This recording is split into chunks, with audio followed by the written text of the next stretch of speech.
Natalie Brooks clutched her leather portfolio against her chest, her palms sweating despite the building's perfect climate control. Sterling Design Group occupied the top 15 floors of a glass tower in downtown Seattle, and at 25 years old, this was her dream job, junior architect at one of the most prestigious firms in the country. Her first presentation was in 10 minutes. The conference room was intimidating, floor-to-ceiling windows overlooking Elliott Bay, a massive mahogany table surrounded by senior architects who designed buildings Natalie had studied in school. She'd prepared for weeks, rehearsing her sustainable housing proposal until she could recite it in her sleep.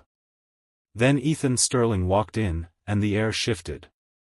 The CEO was younger than she'd expected, 33, according to her research, with dark auburn hair, sharp green eyes, and a presence that commanded immediate attention. He wore a charcoal suit tailored perfectly to his tall frame, and when his gaze swept across the room and landed on her, Natalie felt her breath catch. Something flickered in his expression, recognition? Surprise? But it vanished so quickly she thought she'd imagined it. His face became carved stone, cold and unreadable. "Let's begin," he said, his voice deep and clipped. "Miss Brooks, you're first." Natalie stood on shaking legs, connecting her laptop to the display screen. Her sustainable housing design appeared, modular units that could adapt to different climates, using innovative materials that reduced carbon footprints by 60%. This design addresses the affordable housing crisis while... Stop. Ethan's voice cut through her presentation like a knife. Natalie froze, her heart hammering. "Sir? This is derivative work." He didn't even look at her, scrolling through his phone with apparent disinterest. "I've seen this concept a dozen times. Where's the innovation? Where's the original thinking I was told to expect from our new hires?" Heat flooded Natalie's face. Around the table, her new colleagues shifted uncomfortably. "With respect, Mr. Sterling, if you'd let me explain the material innovations." "Material innovations?"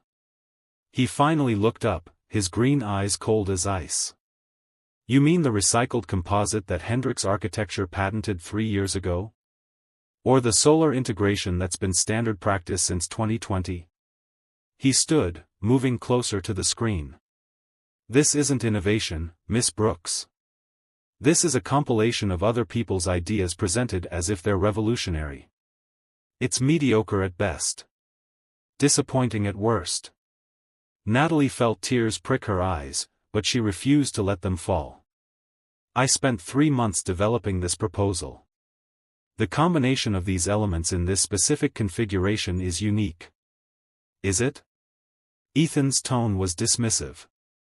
"Thompson, what do you think? Have we seen this before?" Richard Thompson, a senior architect who'd been kind during Natalie's orientation, looked uncomfortable. "Well, the individual components are familiar, but the synthesis is unremarkable." Ethan closed her presentation with a decisive click. "Miss Brooks, I suggest you spend less time defending inadequate work and more time producing something that meets this firm's standards." Meeting adjourned. He walked out without another glance, leaving Natalie standing at the front of the room, humiliation burning through her entire body. The other architects offered sympathetic looks before filing out quietly, except for Thompson, who paused. "Don't take it personally," he said softly. "Ethan's intense with everyone." But Natalie had watched. Ethan hadn't been intense with everyone. He'd specifically targeted her with a cruelty that felt personal, deliberate. She gathered her materials with trembling hands and escaped to the bathroom, where she finally let herself cry silently in a stall. This was supposed to be her fresh start, her chance to prove herself. Instead, she'd been demolished in front of her peers by a CEO who seemed to hate her on sight. 30 minutes later, emotionally exhausted, Natalie headed for the elevator. The office had mostly emptied, it was past 7, and she'd hidden in the bathroom longer than she'd realized. She just wanted to go home, crawl into bed, and figure out if she should even come back tomorrow. The elevator arrived empty. She stepped in, pressing the lobby button, and leaned against the wall with closed eyes. The doors began to close, then stopped. Ethan Sterling stepped inside. Natalie's eyes flew open, her heart lurching. He didn't look at her, just pressed a button for a lower floor. The doors closed, trapping them together in the small space. The tension was suffocating. Natalie stared at the descending floor numbers, willing them to move faster. 28, 27, 26. Then Ethan's hand shot out, slamming the emergency stop button. The elevator jerked to a halt. Red emergency lights flickered on. "What are you doing?" Natalie's voice came out stronger than she felt. Ethan turned to face her, and the expression on his face was nothing like the cold mask from earlier. His green eyes were wild, desperate, barely controlled. "What am I doing?" His voice was rough, strained. "What are you doing, Natalie?" She pressed back against the wall. "I don't understand." "Don't you?" He moved closer, not touching her but close enough that she could see the muscle jumping in his jaw. The rooftop gallery opening. 2 years ago. July 23rd. You wore a blue dress and talked about architecture like it was poetry. The memory slammed into her like a physical blow. The gallery opening. Her friend Marcus had dragged her there. She'd stepped onto the roof to escape the crowd and found a man alone, watching the sunset over the Sound. They'd talked for hours about design philosophy, about buildings that could change lives. He'd never mentioned his last name. When the night ended, she'd given him her number on a gallery card. He never called. "That was you," she whispered. "That was me." Ethan's hands clenched at his sides. "I called that number 50 times, Ethan said, his voice raw. It went straight to voicemail. I left messages. I searched every art gallery in Seattle looking for you. Natalie with the blue dress and the smile that made me forget everything else. And then you just vanished." "My phone was stolen 2 days later," Natalie said, her voice shaking. "I had to change numbers. I waited for you to call. When you didn't, I thought I was just another woman you charmed at a party." Something cracked in Ethan's carefully constructed facade. "You have no idea what you did to me. For 2 years, I couldn't stop thinking about you. Every project, every building, I wondered what you'd think. And then you walked into my company, and I realized the universe was either giving me a second chance or torturing me. So you chose to destroy me instead?" Anger flared through her shock. "I chose to protect you." He stepped closer, his voice dropping. "Because if I showed you any kindness, any favoritism, the entire company would know. They'd see exactly how much I want you. And they'd destroy your career before it started. They'd say you slept your way into this position." "I earned this job," Natalie said fiercely. "I know. Your portfolio was the strongest we received in 5 years. Your design wasn't derivative," I lied. "It was brilliant." His hand lifted, hesitating before gently touching her face. "But if they suspect anything between us, everything you've worked for becomes tainted. That's not fair. Nothing about this is fair." His thumb traced her cheekbone. "I've been cruel to keep my distance. Because if I don't, I won't be able to stop myself from doing this." He kissed her, and it was like coming home after being lost for years. Natalie's hands found his suit jacket, pulling him closer as 2 years of longing poured into that kiss. When they finally broke apart, both breathing hard, reality crashed back. "This can't happen," Ethan whispered against her forehead.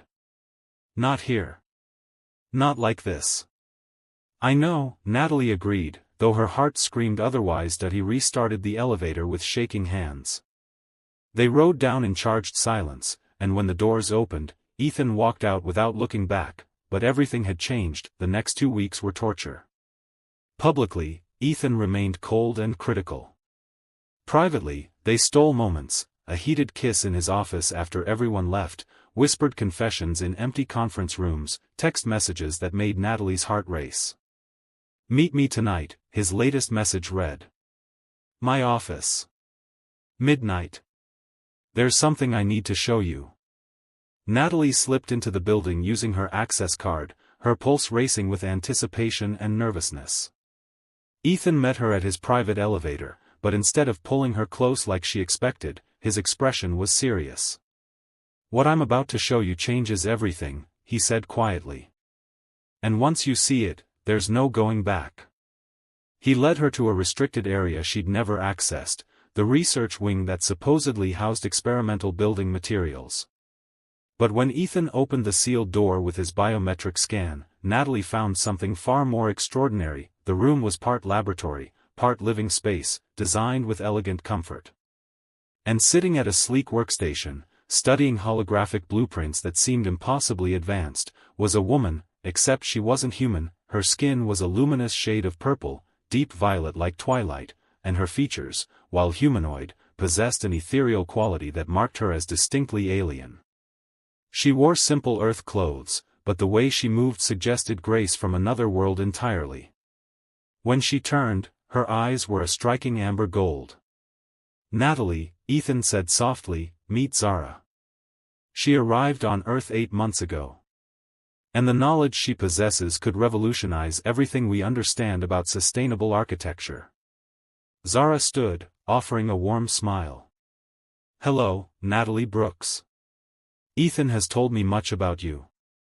The architect who understands that buildings should serve life, not constrain it." Natalie's mind reeled. You're an alien." "I am Calathrian," Zara confirmed, her voice melodic with an accent that seemed to shift between familiar and foreign. "My world faced environmental collapse 3 centuries ago.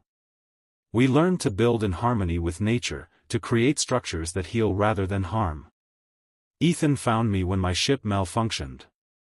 He's been protecting me while I share what I know." "Why?" Natalie looked at Ethan, still processing the impossible reality before her. "Because what Zara knows could save millions of lives," Ethan said. "Climate change, resource depletion, housing crises, her people solve these problems. But if the government finds her, they'll lock her away, weaponize her knowledge, or worse." Zara approached one of the holographic displays, and with a gesture, buildings materialized in the air, structures that seemed to breathe, that generated their own energy, that adapted to their environment like living organisms. "This is what I wish to share with your world," Zara said. "But I cannot do it alone.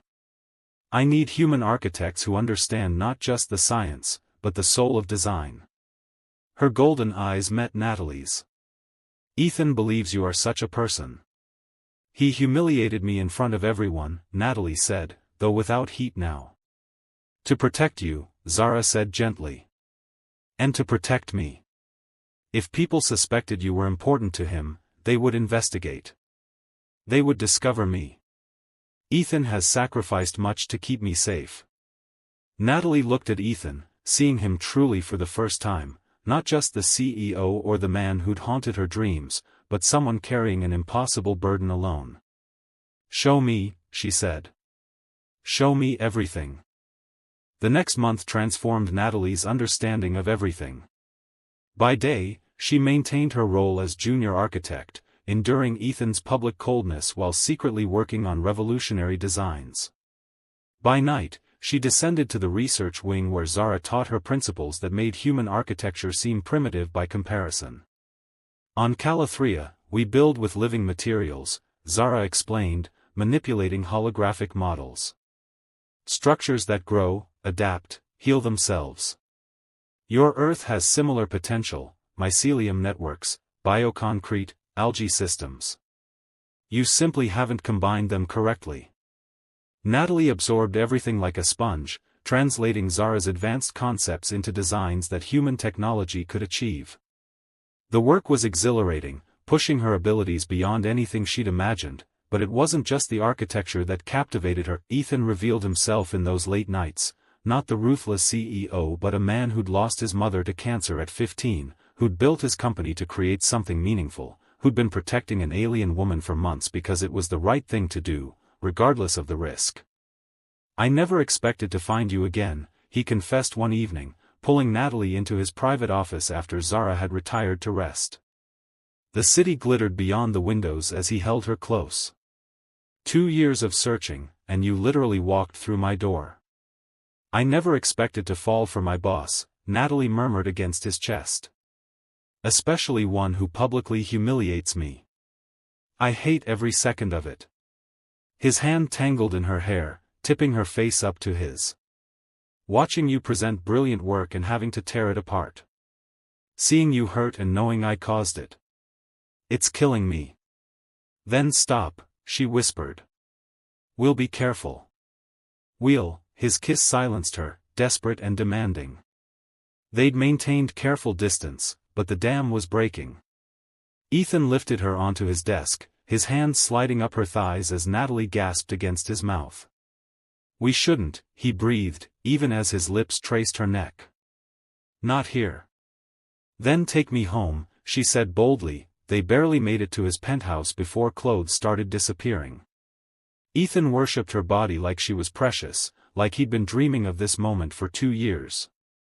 And when they finally came together, it felt like the universe aligning, like two lost pieces finding their match. Afterwards, tangled in his sheets, Natalie traced patterns on his chest. "I love you," she whispered. "I think I loved you from that first night on the rooftop." Ethan's arms tightened around her. "I love you, Natalie Brooks. And somehow, we'll figure out how to make this work." But 3 days later, Zara's expression was grave when they arrived for their evening session. "They're coming," she said quietly. "I can detect their scanning technology. Government agencies have been searching for anomalous energy signatures. They've found mine." "How long do we have?" Ethan demanded. "Days. Perhaps hours." Zara's purple skin seemed to pale. "I've already shared most of my knowledge with you both. The architectural principles, the sustainable technologies, you have everything needed to transform your world. But I must leave Earth soon, or they'll capture me." "We won't let that happen," Natalie said fiercely. In the past month, Zara had become more than a teacher. She'd become a friend, someone who understood the impossible situation with Ethan, who offered wisdom from a perspective entirely alien yet deeply compassionate. "You cannot fight your government for me," Zara said gently. "Watch us," Ethan replied, already pulling out his phone. The raid came at dawn. Natalie was in Ethan's penthouse when his phone exploded with alerts. Security breach at Sterling Design Group. Multiple federal agencies. Warrants for search and seizure. "Zara," Natalie breathed. They raced to the building in Ethan's private car, but it was already surrounded by black SUVs and agents in tactical gear. Ethan's phone rang, his head of security. "They're sealing the research wing. 15 minutes until they breach." Ethan's jaw set with determination. "Activate Protocol 7. Protocol 7 was the emergency escape plan Ethan had designed months ago, just in case. A series of hidden passages leading from the research wing to an underground garage 3 blocks away. But it required someone inside to guide Zara out. "I'm going in," Natalie said. "Absolutely not," Ethan countered. "I'm just a junior architect. They don't know about me. You're the CEO, they're watching you." She grabbed his face, kissing him hard. "Trust me." She slipped into the building through a service entrance, her employee credentials granting access before the full lockdown. The research wing was sealed, but Natalie knew the override codes Ethan had taught her. Zara was waiting, her golden eyes calm despite the danger. "You shouldn't have come." "Friends don't abandon friends," Natalie said firmly. "Come on." They navigated the hidden passages as alarms blared above. In the underground garage, Ethan waited with a nondescript van. They'd barely closed the doors when footsteps echoed behind them. "Drive!" Natalie shouted. The van tore through the garage exit as agents emerged, but Ethan's driver, Marcus, his most trusted employee, had already plotted escape routes. They wove through Seattle streets, heading for the private airfield where Ethan kept his plane. In the back of the van, Ethan pulled Natalie close, his heart racing. That was insane. You could have been arrested. So could you, she pointed out. Zara watched them with a knowing smile. You two are quite remarkable. On my world, we have a saying, love is the architecture that builds across impossibilities. At the airfield, they had minutes before authorities would track them. The plane was fueled and ready, its destination a remote location in Alaska where Zara could signal her people safely. This is where I leave you, Zara said, embracing them both. Thank you for risking everything. Thank you for changing our world, Natalie replied, tears streaming. Ethan handed Zara a drive containing all their collaborative research. Make sure your people know, Earth is ready for partnership, not invasion. As Zara boarded the plane, Ethan suddenly turned to Natalie, dropping to one knee right there on the tarmac. I'm probably about to be arrested, he said, pulling a ring box from his pocket. My company might be seized. We might face federal charges. But I'm done wasting time. Marry me, Natalie. Face whatever comes next as my wife. Yes, she sobbed, laughing through tears. Yes, you insane, wonderful man. He slipped the ring on her finger and kissed her as sirens wailed in the distance. 6 months later, Natalie stood in the garden behind their modest home in Oregon, watching the sunrise paint the sky in shades of gold and rose. Her hand rested on her slightly rounded belly, where their child grew, a daughter, according to the ultrasound. The federal investigation had been brutal. Weeks of interrogations, seized assets, media frenzy. But without Zara's physical presence and no actual evidence of wrongdoing beyond harboring an undocumented alien that couldn't be proven, the charges eventually dissolved into bureaucratic limbo. Sterling Design Group had been sold to cover legal fees, but Natalie didn't mourn it. What they'd built in its wake was far more meaningful. Brooke Sterling Sustainable Architecture operated from a converted warehouse, a small firm of 12 dedicated architects designing buildings that would change the world. Using Zara's principles, which they'd carefully documented as theoretical innovations, they'd already completed 3 projects that generated more energy than they consumed, that purified their own water, that created habitats for urban wildlife. Coffee? Ethan emerged from the house, 2 mugs in hand. He'd traded his designer suits for jeans and flannel, looking more relaxed than she'd ever seen him. Decaf, Natalie reminded him, accepting the mug. For the baby. For our daughter, he corrected, wrapping his arm around her. Have you thought about names? Actually, yes. Natalie pulled out her tablet, showing him an email that had arrived overnight. But read this first. The message was encrypted with protocols Zara had taught them. Decrypted, it read. My dear friends. I am home, reunited with my family and my world. Because of you, I carried not just knowledge but hope, proof that humanity is ready for a larger universe. My People's Council has voted to establish formal contact with Earth within 5 years. We will come as partners, not conquerors, thanks to the bridge you helped build. Your architecture firm's work has been observed from orbit. We are impressed. 3 of your designs incorporate Calathrean principles so elegantly that my people believe humans possess unique creative gifts we lack. When we meet officially, we hope to learn from you as you learned from me. Name your daughter Zara, if you wish. It would honor me deeply. With love across the stars. Zara. Tears blurred Natalie's vision. She wants us to name the baby after her. Then we will, Ethan said softly. Zara Brooke Sterling. A name that bridges 2 worlds. They stood together watching the sunrise, and Natalie reflected on the impossible journey that had brought them here. A cruel moment in an elevator had revealed a love that refused to die.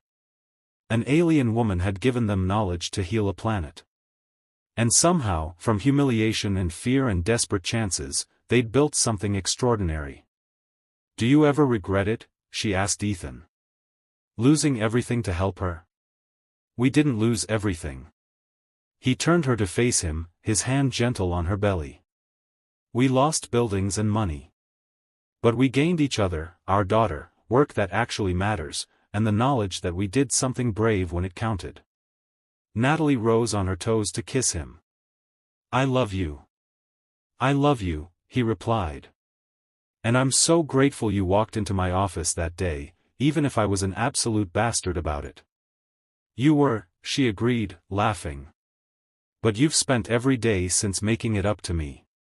Inside the warehouse-turned-office, their team was already arriving, ready to design the buildings that would prepare Earth for its cosmic neighbors. Outside, the world continued turning, unaware that first contact was coming, that the architecture of the future was being drawn by a former CEO and a junior architect whose love had literally bridged worlds. As Natalie sat down at her drafting table, Ethan's hand warm on her shoulder, she thought about that night on the rooftop 2 years ago, two strangers talking about buildings and dreams, not knowing they'd someday design the future together. The universe had been cruel, keeping them apart. But it had also been kind, bringing them back together in a silent elevator where everything changed. And now, with their daughter growing inside her and the stars waiting above, Natalie knew their greatest work was just beginning.